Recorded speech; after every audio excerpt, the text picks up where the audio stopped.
agar mereka itu bisa kumpul dengan umat Islam, bisa mendapatkan hukum-hukum di dalam agama Islam, bisa selamat melalui Islam secara duniawi.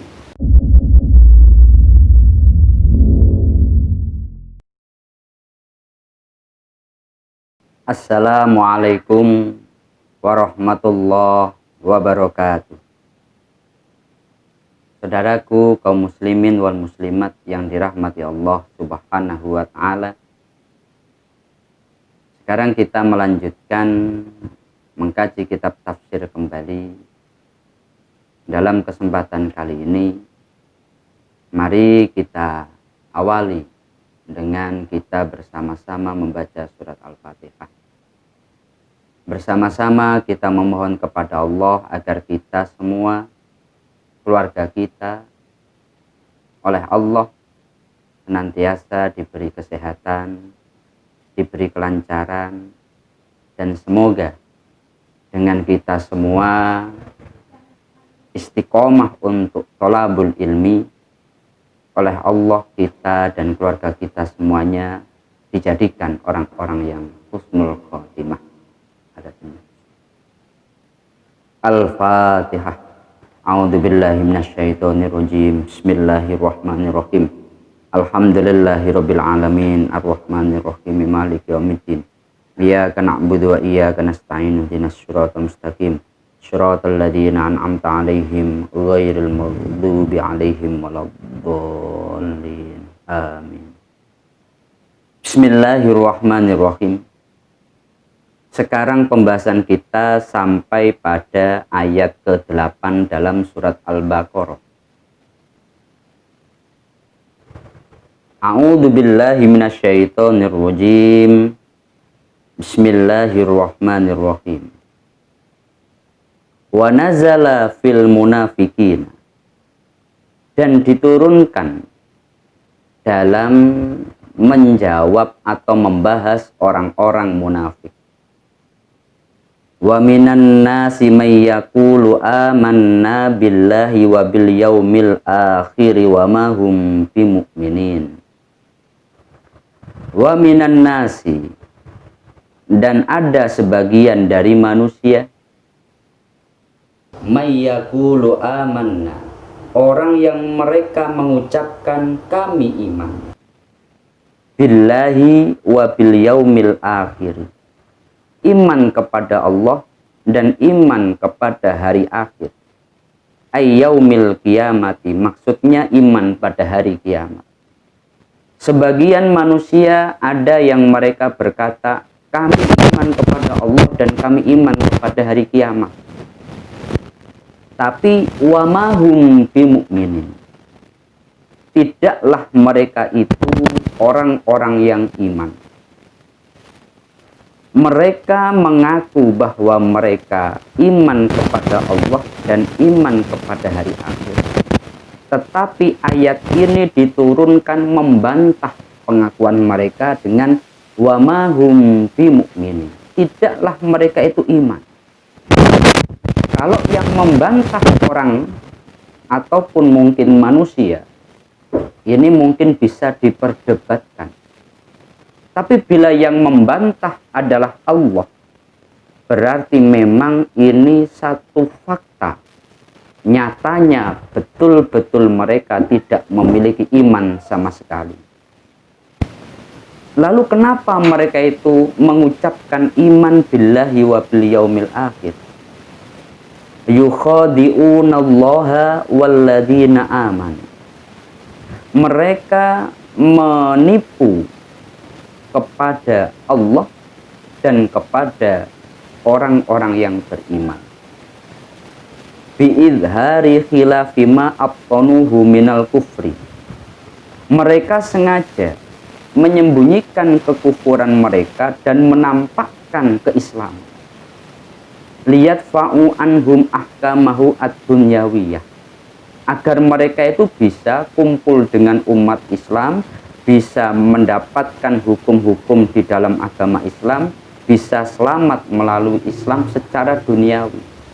tetapi hakikatnya mereka itu di batinnya tidak ada iman sama sekali. Mereka melakukan itu karena ingin menipu Allah dan menipu orang-orang yang beriman.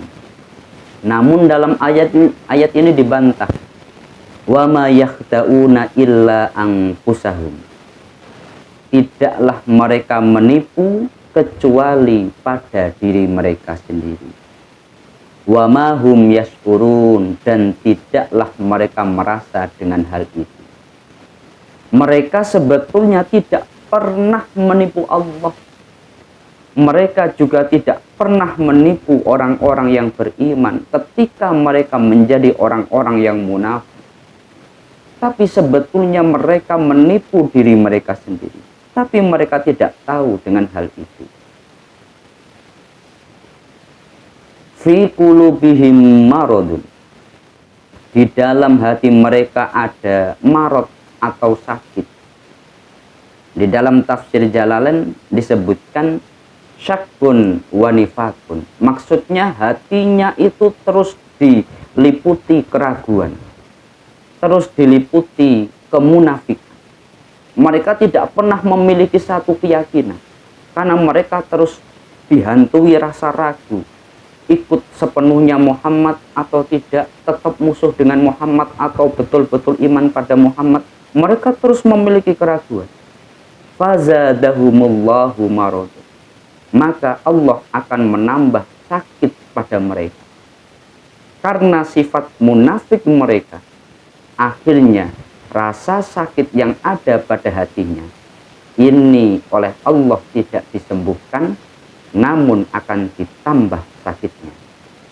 Walahum adzabun alimum bima kanu yakdzibun. Dan bagi mereka azab yang sangat menyakitkan. Alimun ay mu'limun, azab yang sangat menyakitkan. Bima kanu yakdzibun, dengan sebab perkara yang mereka dustakan. Ayat ini adalah ayat pembahasan ketiga dalam surat Al-Baqarah. Sebelumnya dalam Al-Baqarah diawali dengan ayat berkaitan orang-orang yang beriman. Alif lam mim, zalikal kitabul la raiba fi, hudal lil muttaqin, alladzina yu'minuna bil ghaibi wa yuqimunas sholata wa mimma razaqnahum yunfikun, walladzina yu'minuna bima unzila ilaika wa ma unzila min qablik, wa bil akhirati hum yuqinun. Ulaika ala hudam mir rabbihim wa ulaika humul muflihun. 5 ayat yang pertama dalam surat Al-Baqarah adalah ayat pembahasan orang-orang yang beriman. Kriteria orang-orang yang beriman. Sifat daripada orang-orang yang beriman. Apa yang didapatkan orang-orang yang beriman. Kemudian pada ayat yang ke-6, innalladzina kafaru sawa'un 'alaihim a'anzartahum am lam tundirhum la yu'minun. Khatamallahu 'ala qulubihim wa 'ala sam'ihim wa 'ala absarihim ghishawah wa lahum 'adzabun 'adzim. Sedangkan 2 ayat ini, ayat ke-6 dan ayat yang ke-7, ayat pembahasan orang kafir. Orang yang mereka nyata-nyata tidak pernah mengikrarkan 2 kalimat syahadat. Mereka adalah orang-orang yang meskipun dipaksa ataupun tidak, tetap mereka tidak akan pernah beriman. Lalu pembahasan kita pada kali ini, yakni ketika masuk pada ayat ke-8, wa minan nasi may yaqulu amanna billahi wa bil yaumil akhir wa ma hum bimu'minin. Yukhadi'una allaha walladzina amanu wa ma yakhda'una illa anfusahum wa ma yash'urun. Sampai 13 ayat setelahnya adalah pembahasan daripada orang-orang munafik. Di awalan Al-Baqarah ada sebuah klasifikasi yang mendasar. Manusia itu ada 3. Yang pertama, dia betul-betul iman, masuk kategori orang mukmin. Yang kedua, dia tidak iman sama sekali, masuk kategori orang-orang kafir. Dan pembahasan yang ketiga, orang yang mereka itu zahirnya secara kasat mata, secara zahir mengaku sebagai orang Islam, tapi hatinya ternyata ingkar pada orang Islam, ingkar dengan apa yang dibawa Nabi Muhammad. Mereka inilah adalah orang-orang yang dimaksud pada ayat ini, orang-orang munafik.